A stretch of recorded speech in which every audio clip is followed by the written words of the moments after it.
Golfers of YouTube, welcome back to another video. Today we are talking about putting 101. The simplest thing to put in, there's three things to it really. Start line, can you start the ball off in the right direction of what you're aiming at? Green reading, can you read the green correctly so everything else matches up? And speed, can you match the speed to the green reading, to the start line, so on especially a braked putt, that ball goes in the hole. That's it.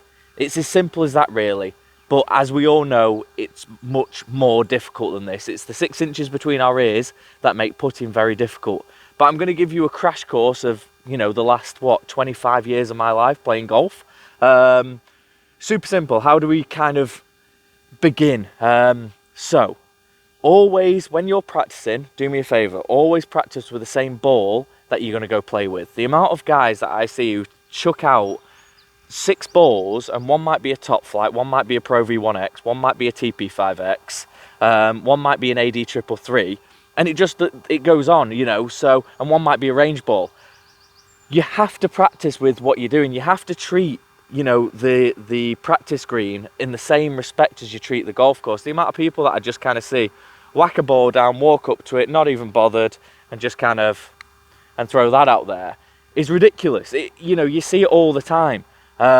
You have to treat every putt, even if it's on the practice green, you have to treat it exactly like you are treating it out on the golf course. The only time that I would say you cannot use the golf ball that you're practicing with is if you're practicing with one of these. So anything with a divide, granted what you can do is you can put a full line around the ball of choice that you use if you want to feel, but putting is about feel. The only difference is this gives a really good showing of when you do miss-hit a putt. Second thing, the amount of people that don't, can't hit a putt out the centre. You've got to hit it out of centre face. You've got to hit it out of centre mass. If you hit it on the toe, if you hit it on the heel, the putt will deflect. It just doesn't matter. You can speak about this all you want, but it will deflect.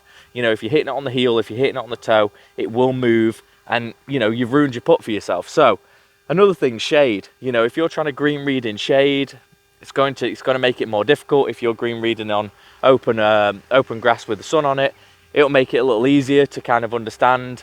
Everything kind of, if you're playing a course that you don't know, ask people. I went to Texas and they said everything runs towards the road. Everything runs towards the road.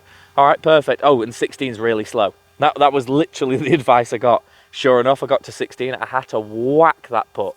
God knows why, it was just as thin, but literally the exact same.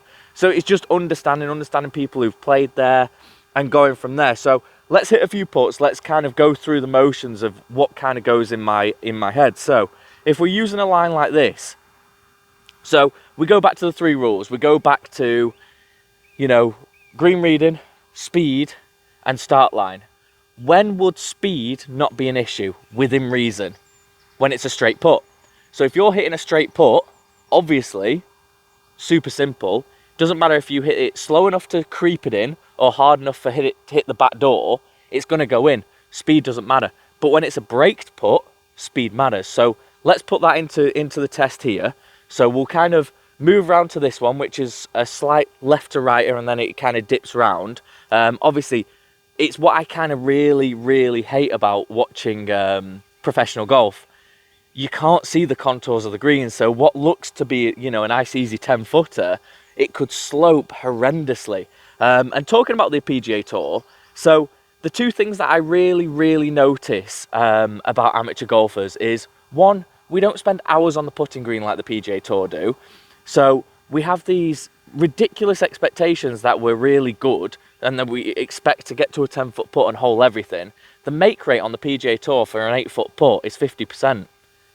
You've got to put that into context in your own golf game. You have to. But yeah, let's get into it. Let's talk about, speed. Let's talk about everything and let's go through it. So when we're dealing with a braked putt, it's super simple.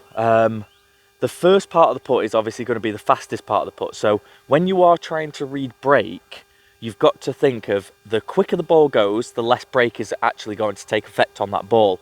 The slower the ball is going, the more brake. So we've got 2 different shots here. We've got a very kind of I'm going to hit it on 2 different speeds, sorry. So the first one I'm going to kind of hit slow, and you're going to kind of watch the ball kind of want to rotate more, want to use the brake more. So let's do this.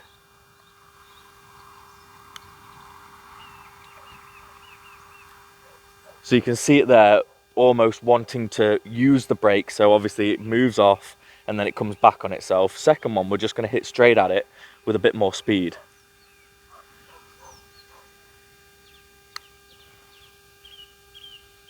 And you see that time the ball kind of runs straight. You know, it wasn't really affected by this. You know, the first hole, you know, the first ball you could see it really wanted to move. The second ball just runs straight past. Now obviously it's just a visual representation of what's going on. Granted, you'd prefer the first ball, but there is on some occasions. So let's say if we got the start line correct, that second ball would have gone in, and the first ball, if we'd obviously played it with a bit more pace, it probably would have just missed left. So again, it's just understanding that in a very vast characteristic of what is actually going on. Now, how can this help with your game?